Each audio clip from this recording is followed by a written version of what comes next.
सगळ्यात पहिल्यांदा तर जय शिवराय. आजच्या व्हिडिओमध्ये पाहणार आहोत, जो व्यक्ती नैराश्यामध्ये गेलेला आहे त्या व्यक्तीला सतत टेन्शन असतं, सतत त्याच्या डोक्यामध्ये विचार चालू असतात.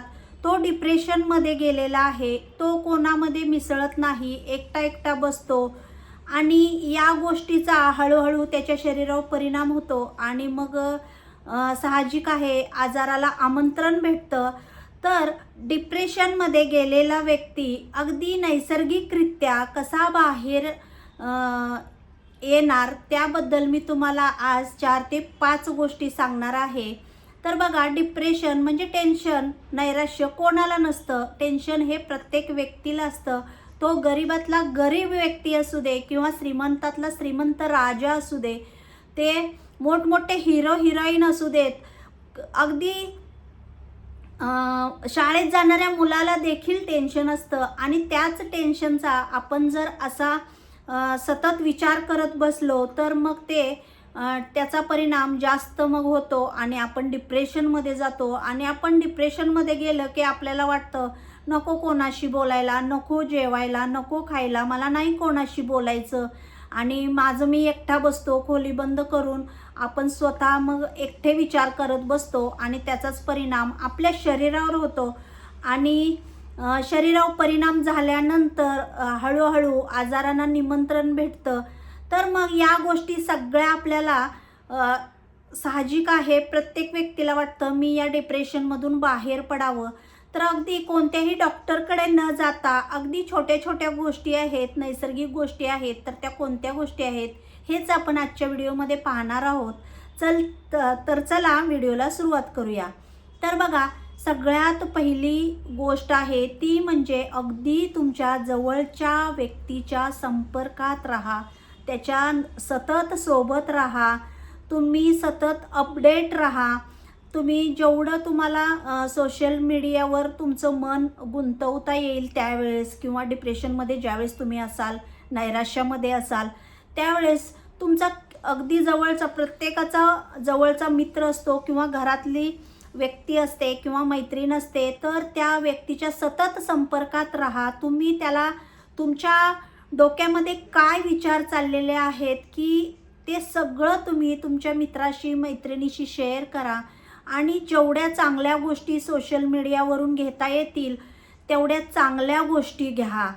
तर जवळचा व्यक्ती अतिशय महत्त्वाचा आहे ज्या वेळेस तुम्ही सतत डिप्रेशनमध्ये नैराश्यात असता. तर ही झाली पहिली गोष्ट. तर बघा, आता दुसरी गोष्ट आहे म्हणजे संतुलित आहार घ्या, योग्य पद्धतीचा आहार घ्या. बऱ्याच वेळा काय होतं आहे की टेन्शन आलं आहे, डिप्रेशनमध्ये गेलो आहे म्हणून ड्रिंक करणं किंवा बाहेरचं ते फूड खाणं किंवा बाहेरचं सतत जेवण करणं, नको ती व्यसनं आपण स्वतः ओढावून घेतो, ती व्यसनं करणं. तर बघा, ज्यावेळेस आपण डिप्रेशनमध्ये असतो त्यावेळेस आपल्या शरीराला योग्य आहाराची गरज असते. आणि ते योग्य आहार म्हणजे काय? आपलं घरातलं योग्य जेवण, भाजी चपाती वरण भात, जेवढं तुम्हाला 4 टाईम व्यवस्थित खाता येईल. नाश्ता घ्या, नारळ पाणी घ्या, वेळेत नाश्ता करा, वेळेत जेवण करा.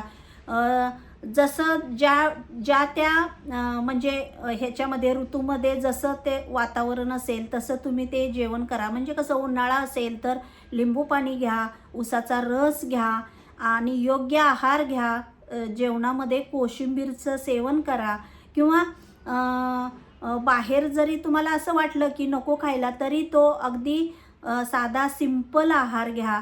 फक्त जे काही बाहेरचं जंक फूड वगैरे आहे ते नका खाऊ, कारण त्याने अजून तुम्हाला त्रास होईल. आणि व्यसन तर अजिबात करू नका. आता ही झाली दुसरी गोष्ट.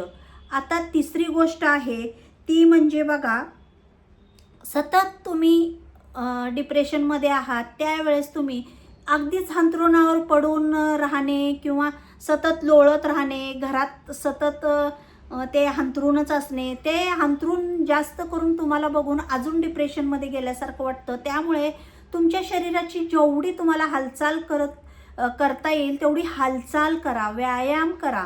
जर तुम्ही व्यायाम करत नसाल तर शरीराची हालचाल करा. हालचाल म्हणजे काय? जेवढं तुमचं मन तुम्हाला कामात गुंतवता येईल तेवढं मन तुमचं तुम्ही कामात गुंतवा.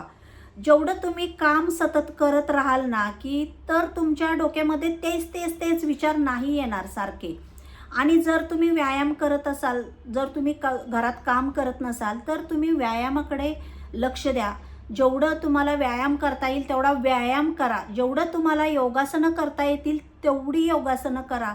आणि यामुळे तुमच्या शरीराची हालचाल होईल आणि तुम्ही अगदी सहजरित्या डिप्रेशनमधून बाहेर याल. तर बघा आता आहे चौथी गोष्ट, ती म्हणजे सूर्यप्रकाश.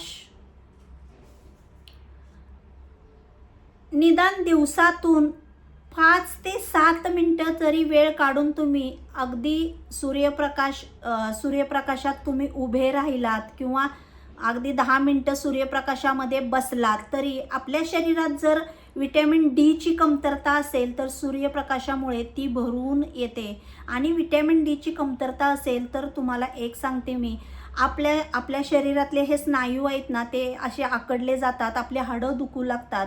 आणि जर हाच सूर्यप्रकाश लईत लई 10 मिनटं जरी आपण घेतला ना तरी आपल्याला विटॅमिन डीची कमतरता जास्त अशी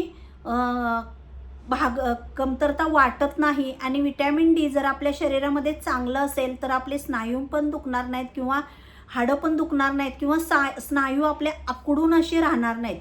त्यामुळं सूर्यप्रकाश आपल्याला दिवसातून 5 ते 7 मिनटं आणि जास्तीत जास्त 10 मिनटं घेणं खूप गरजेचं आहे. या कारणामुळे देखील तुम्हाला डिप्रेशनमधून नैसर्गिकरित्या बाहेर पडाल. तुम्हाला कोणत्याही डॉक्टरकडे जायची गरज नाही. आता बघा 5वी गोष्ट आहे आणि ती म्हणजे